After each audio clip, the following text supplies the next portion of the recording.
Noticiero El Vigilante.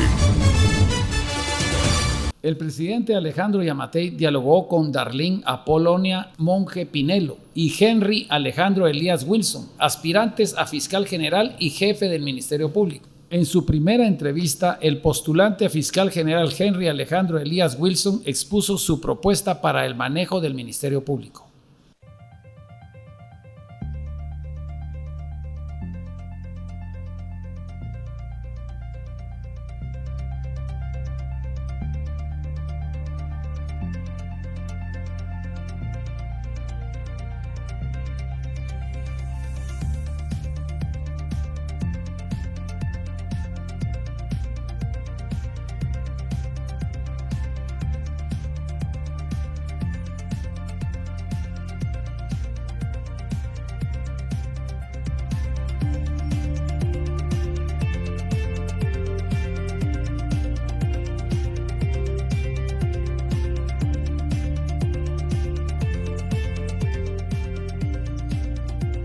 Henry Alejandro Elías Wilson, licenciado en Ciencias Jurídicas y Sociales, con experiencia por más de 14 años en el ámbito jurídico.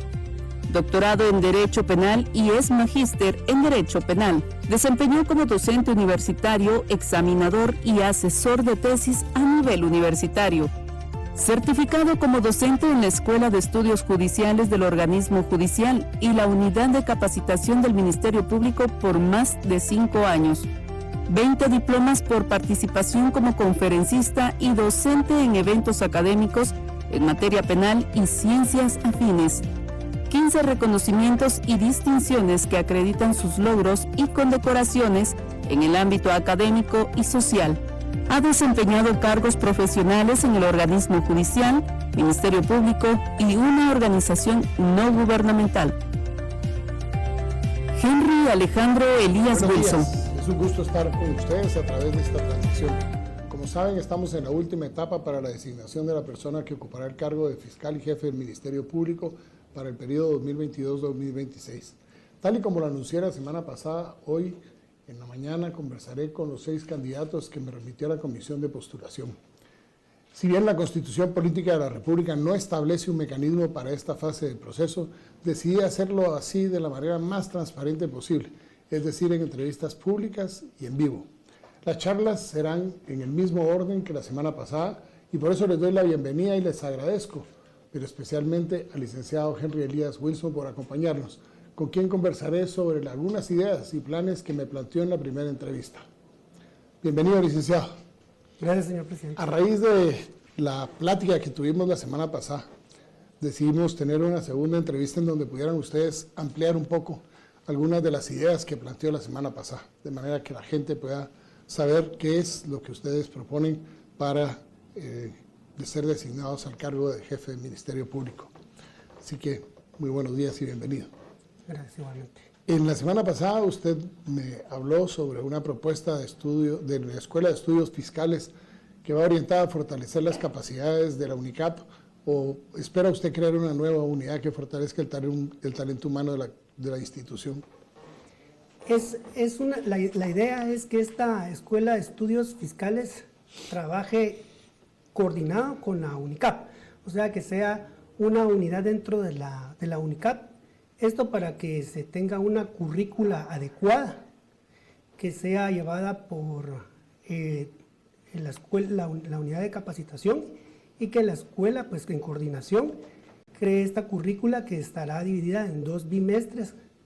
Los bimestres tendrán sus cursos adecuados, ya los cursos estarán orientados al trabajo que propiamente va a ir a realizar el fiscal. Posteriormente a esto, la persona que logre pasar los cursos se va a someter a un examen, como se hace actualmente. Yo propongo que sea un punteo mínimo de 70 puntos el que tenga que poder pasar a esta persona para poder ingresar al espacio para donde ya puedan ser las personas elegibles dentro de recursos humanos del Ministerio Público. Okay. Usted propuso 2 meses de capacitación al personal del fiscal. ¿Sería paralelamente al desempeño de sus funciones o espera que esos 2 meses en los que el personal sea retirado de sus funciones para dicha capacitación. Estamos hablando del caso de la gente que ya está ahí. Ok, sí, lo voy a aclarar. La Escuela de Estudios para Fiscales es para gente de nuevo ingreso, es para la formación académica adecuada de la gente de nuevo ingreso.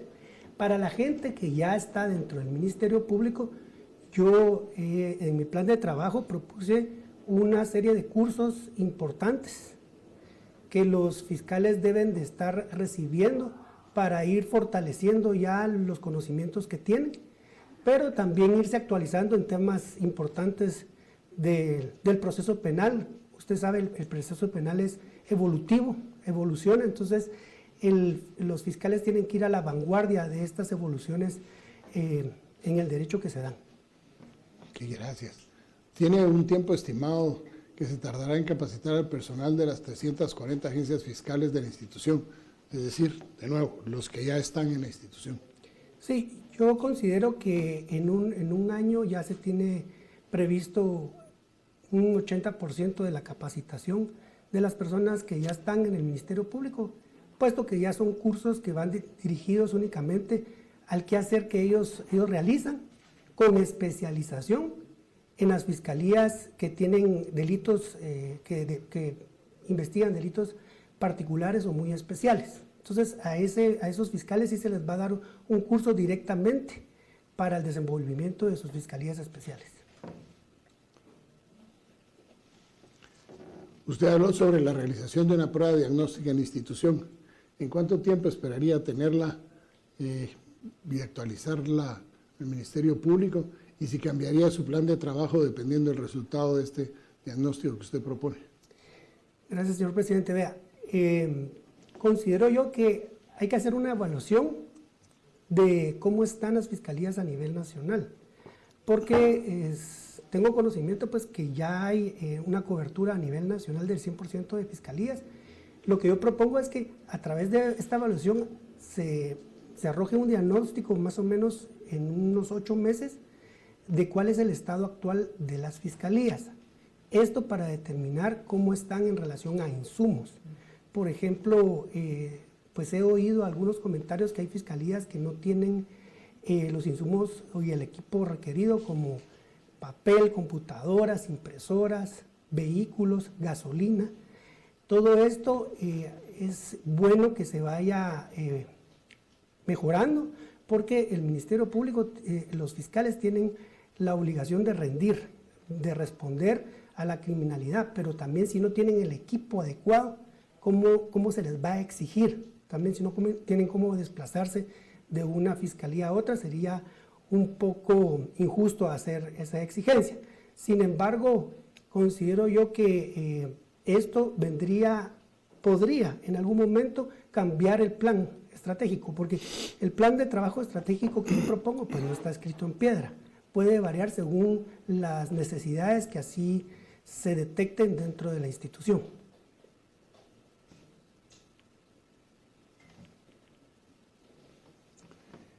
A grandes rasgos, explíqueme cómo va a optimizar los recursos administrativos, ya que en su propuesta usted mencionó que se ha podido identificar duplicidad de funciones. Denos algunos ejemplos.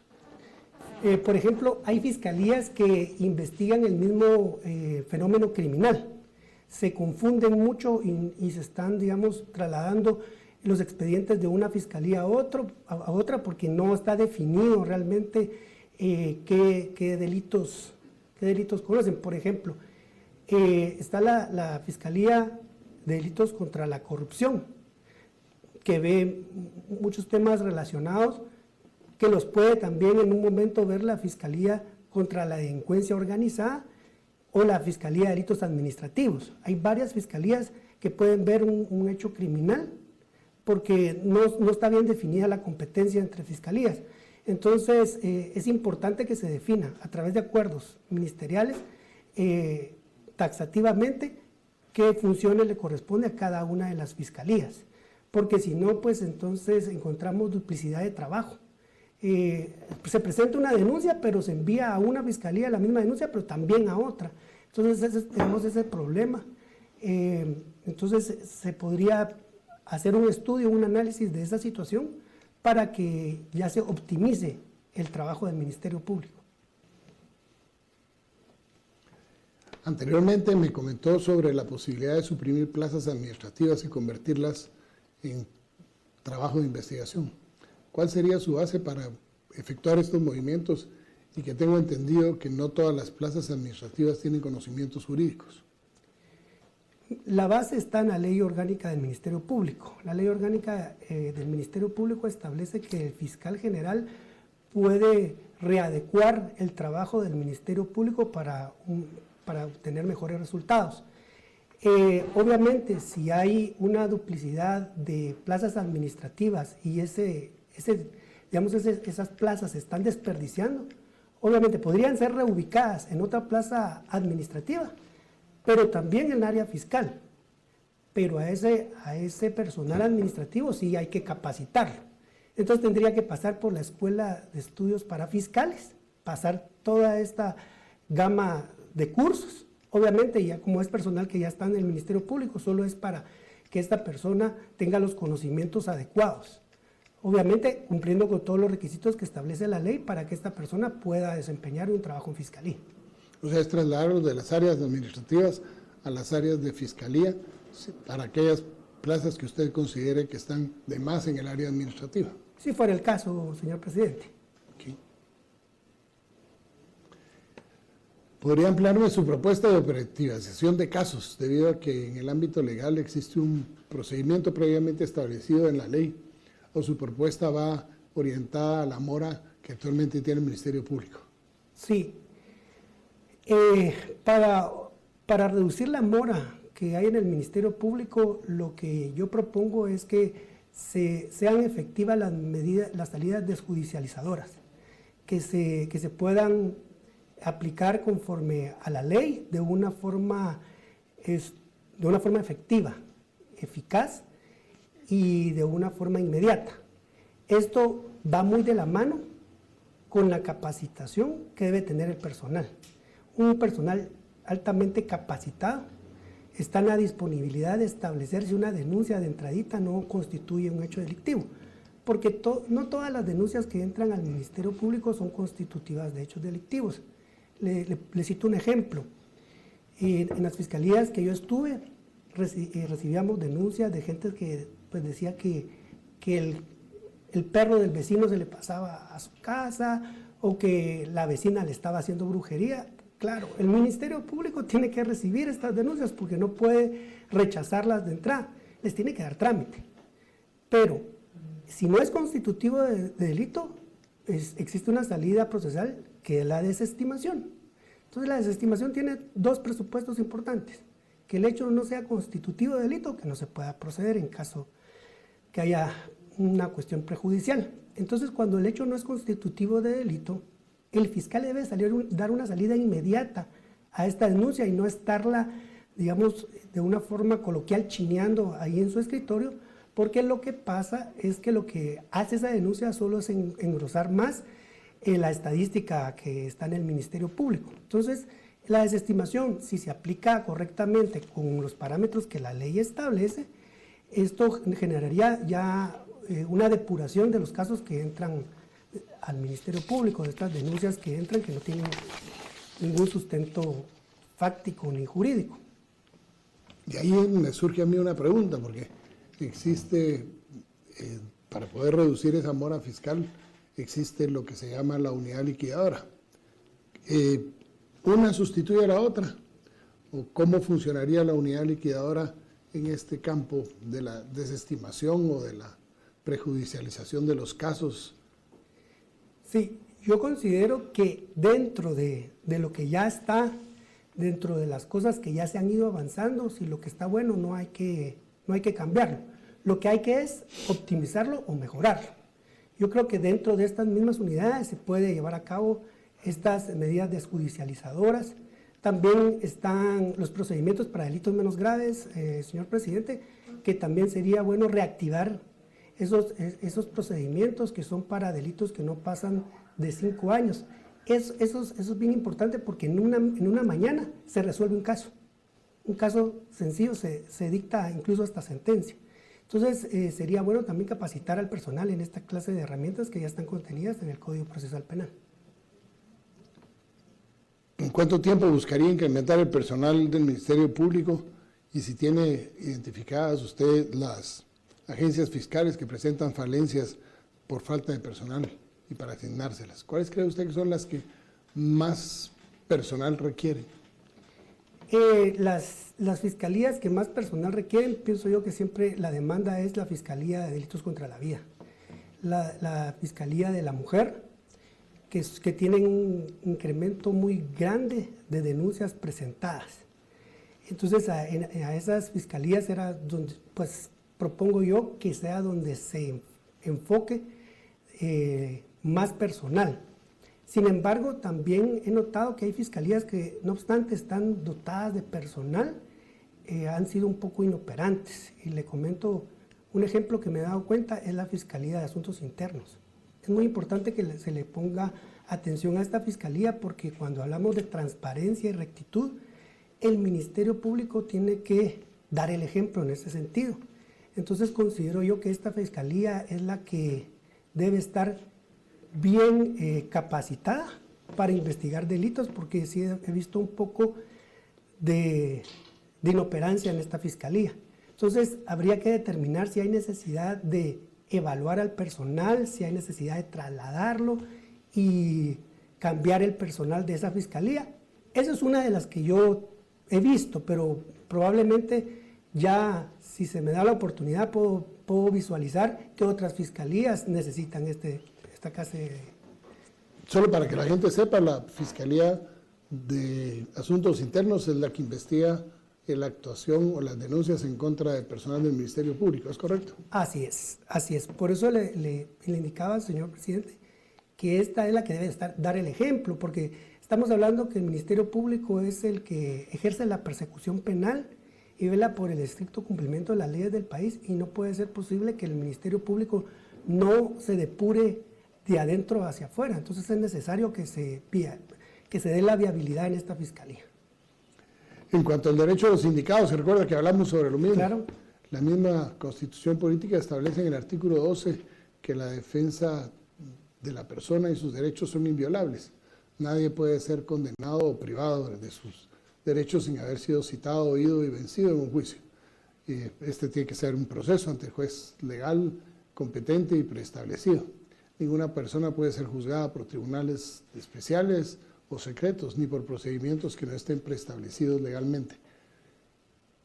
¿A qué se refiere usted cuando dice, con esta propuesta, cuando nos indicó su respuesta con esto la vez pasada? ¿Nos podría ampliar un poco la respuesta que nos dio la vez pasada con respecto a los derechos de la víctima y del victimario dentro del debido proceso? Ok. Mire, es importante porque la víctima es la parte medular del quehacer del Ministerio Público. Hacia la víctima se debe el actuar del Ministerio Público. Tiene que ser un Ministerio Público que esté enfocado a los derechos de la víctima y que la víctima sienta que realmente el Ministerio Público lo representa en la comisión de un hecho delictivo. Entonces yo le indicaba a usted que hay que dignificar a la víctima que se anima a ir a presentar la denuncia ante el Ministerio Público. Esa víctima se debe de crear una serie de protocolos para que la víctima se sienta segura al momento de presentarse al Ministerio Público. No es posible que, por ejemplo, lleguen víctimas que son testigos de hechos delictivos y que tengan que ir de 3 a 4 veces a prestar su declaración testimonial. No solo fueron objeto de un delito. Revictimización. Y entonces estamos hablando de la revictimización secundaria. Entonces ese es el problema. Y sobre todo en aquellos delitos donde, digamos, la tutela judicial es de carácter personalísimo, como son las violaciones. Ahí hay una revictimización si se le estaba de pedir a la víctima que llegue a prestar su declaración. Entonces, los fiscales tienen que estar sumamente preparados para tomar este tipo de declaraciones para que en una sola sesión puedan obtener toda la información que requieren y no estarle diciendo a la víctima que llegue a cada rato. O cuando se hacen los anticipos de prueba en cámara GESEL, también es importante que también haya una buena preparación por parte de los fiscales y que hagan las preguntas correspondientes y que sean congruentes con el hecho también. ¿Qué opina usted de la prisión preventiva? Mire, considero que el Ministerio Público tiene que estar en la capacidad de poder visualizar cuándo es necesario pedir una prisión preventiva y cuándo no. ¿Por qué? Hay dos presupuestos para que, digamos, se pueda otorgar una medida sustitutiva. Si no hay peligro de fuga, ni hay peligro de obstaculización a la averiguación de la verdad. Porque sí, ha habido un abuso sobre la prisión preventiva. Hay gente que pasa más tiempo del que en cárcel por el delito que fue, por el delito que supuestamente cometió, y cuando llega le dicen, mire, sí, discúlpeme, no era usted, pero ya pasó 5 años, 7 años, 8 años en la cárcel. Sí, hacia eso iba, señor presidente. El problema es que el Ministerio Público tiene que tener la capacidad, en base al principio de objetividad, y decir, bueno, si no hay peligro de fuga, ni peligro de obstaculización a la averiguación de la verdad, y el delito no prohíbe la medida sustitutiva, ¿por qué la necesidad de tener a la persona presa? Cuando sabemos que no solo hay mora fiscal, sino hay mora judicial. Y los casos se resuelven en 5 o 6 años, pero en todo este tiempo la persona ha estado detenida. Después, cuando la persona resulta que es inocente, ¿quién le devuelve a esa persona todo el tiempo que estuvo presa? Porque con eso conlleva un montón de situaciones. La persona perdió su trabajo, perdió la familia, es importante, y sobre todo la persona también, después de que se le dicta una sentencia absolutoria, se dicta la sentencia absolutoria, pero no se hace la misma cobertura mediática que se le dio cuando se le imputó un hecho, sin tener mucha prueba. Pero cuando se le dicta la sentencia absolutoria, yo veo que son extractos los que sacan en los medios de comunicación donde dice la persona fue absuelta. Pero esa persona, su dignidad, su decoro y su honorabilidad se le hicieron pedazos. Por eso yo hablaba de que no se puede estar mediatizando la justicia a través de estar haciendo conferencias de prensa. Eso iba en detrimento de lo que es el propósito principal de la persecución penal. No podemos convertir a la opinión pública en jueces. Tenemos que estar conscientes que el principio de inocencia se destruye en los juzgados, no ante la opinión pública, señor presidente. Pero según tengo entendido yo, la prisión provisional no está en ley. Sí, lo que pasa es que esa es una figura que se creó, pero que no está en ley. La prisión preventiva sí, es que mire, la prisión preventiva es una cosa. Exacto. Pero la prisión provisional, como tal, no está descrita en la ley. No. Yo vi esa situación y yo decía, pero ¿por qué se está dando esa situación? Muchos justificaron que se llevaban casos muy grandes donde había una cantidad de sindicados y que por lo mismo, ¿verdad? Por no dejarlos ir a su casa y después citarlos nuevamente, mandarlos con custodia a su casa, dictaban esta prisión provisional, que no existe en ley, pero entiendo yo... Pero el Ministerio Público la pide. La pide, sí, la pide. Eso es ilegal, totalmente es ilegal. O el juez la da de mutuo propio. Se dan ambas situaciones, señor presidente, pero esto no es legal, porque esa figura no está descrita en el Código Procesal Penal. Lo que pasa es que se recuerda que le hablaba del derecho penal del enemigo. Entonces,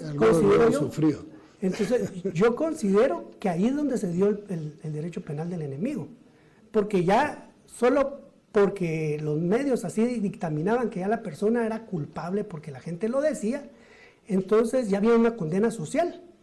Y el problema es que la persona ya iba condenada socialmente. Y entonces, ni modo, el juez venía y solo dictaba prisión provisional. Pero esa prisión provisional, incluso la misma prisión provisional, pasaba el límite de la pena que tenía contemplado el delito en muchas veces, en muchos casos. Entonces, son cuestiones que sí ya no se pueden permitir. Yo se lo expresaba en la primera entrevista, son situaciones que ya no se deben de volver a dar en el proceso penal. Los fiscales deben de estar comprometidos con 2 principios pilares, creo que son muy importantes, que es la justicia y la verdad. El fiscal debe estar comprometido en ese sentido y no actuar con sesgos ni una persecución penal selectiva.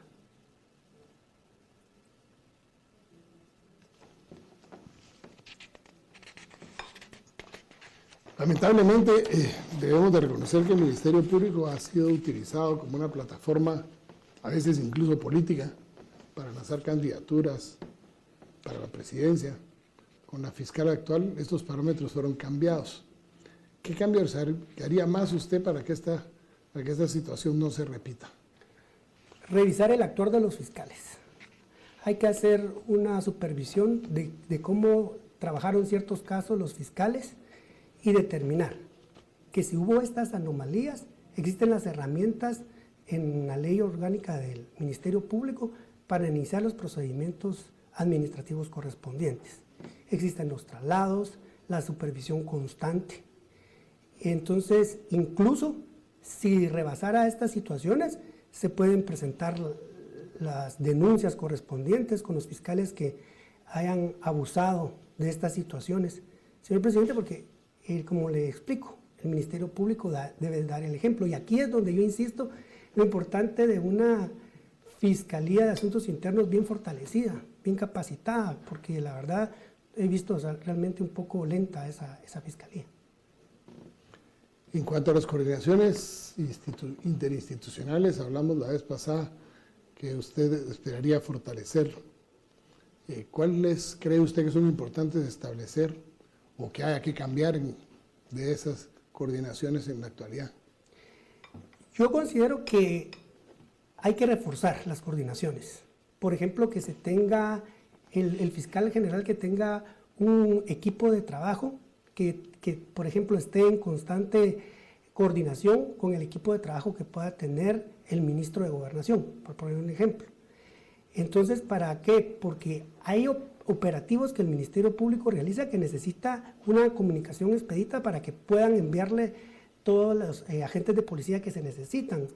Yo recuerdo que cuando estuve en el Ministerio Público hubo un caso de una narcocaravana, que le llamamos el caso de la narcocaravana, donde se dieron disparos desde Cobán y terminó en Sololá y en Totonicapán.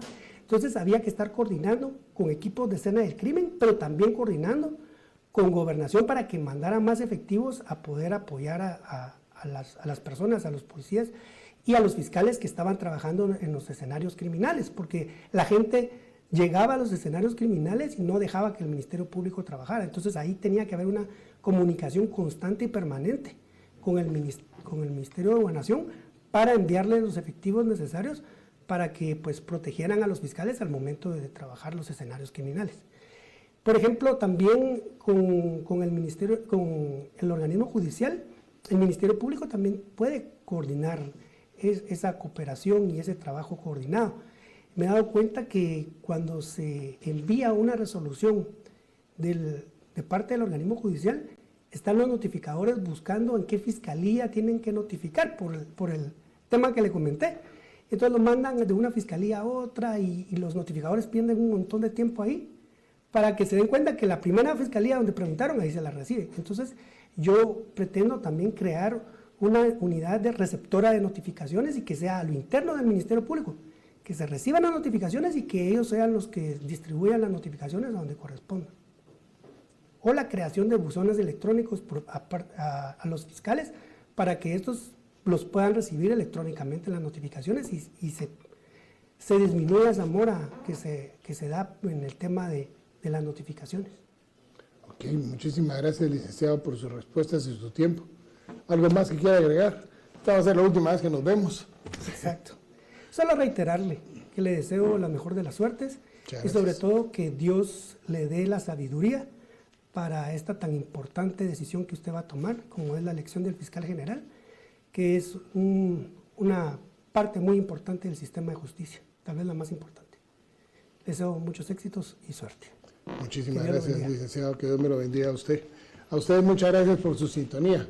Estos 2 días serán de jornadas arduas, Como lo han visto, la dinámica permite ahora indagar y charlar más sobre los aspectos específicos vertidos por los propios candidatos durante su primera entrevista, de manera que nos pudiéramos ampliar e incluso establecer un diálogo sobre algunos puntos que yo sé que a ustedes, a la ciudadanía y a nosotros, a todos, nos preocupan.